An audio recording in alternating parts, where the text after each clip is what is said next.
Welcome back to STL TV Live. I'm Tim Lampley. I'd like to welcome Liz Deichmann to the show. She's the event manager at the Luminary. And welcome, Liz. Thank you so much for having me. Tell me about the Luminary and its mission, so to speak. Well, the Luminary is an arts nonprofit. And what we really do is we're an incubator for new ideas in the arts.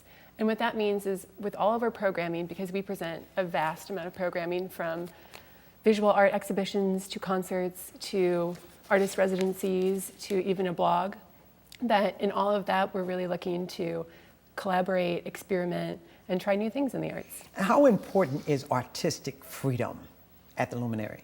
I think it's very important. We are an artist-led nonprofit, and I think that's one of the things that we really hold as a pillar of what we do. The Luminary is based on experimentation and engagement, right? Yes. Give me an example of that. Let's see. An example is probably this past weekend, we participated in Marfa Dialogues. Radical Intention, who are one of the artists in our artist residency program at the moment, they created a water co-op bar that they use to educate people about water use, as well as they made it a very public thing. So we presented at Marfa Dialogues at the Pulitzer, as well as at the Luminary, and then at Fort Gondo. So it was a great way to have our artists bring a really important and meaningful project to the public and that they could engage in. The Luminary just packed its bags and moved somewhere, right? Yes, it's so exciting. So it was a long process. We moved from 4900 Reber to our new location at 2701 Cherokee Street. And we are so happy to be in our new location. It's 17,000 square feet. And wow. Yeah, right? Wow. It's a large venue, but it's perfect for everything that we want to do with it. And we really love being in the neighborhood and being in the Cherokee neighborhood because most of the staff actually live in the neighborhood, and it's really wonderful to go to a neighborhood that you believe in, live in, and really resonates with what we're doing. And you said it's perfect for everything you want to do with it. What do you want to do with it? Oh my gosh, there's so much.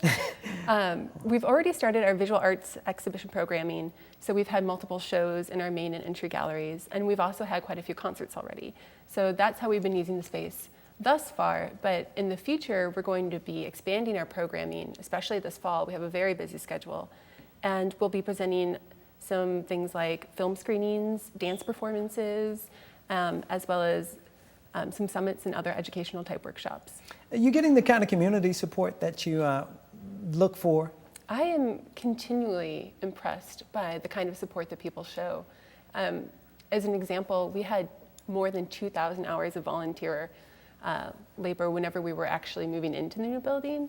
And I think that speaks a lot about the people who are behind the Luminary, and that I really feel like it is, we're a community supported organization, which means a lot for the work that we want to do. And how did you get involved with the Luminary? Were you a part of it before you started working for them? I have been volunteering or working there in some capacity for probably, oh my gosh, probably two or 3 years now.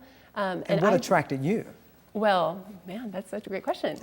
I do all of the music programming primarily, and I really love the way that they presented artists because it's honestly like no other venue in St. Louis because it offers you the ability to see the artist in a new context.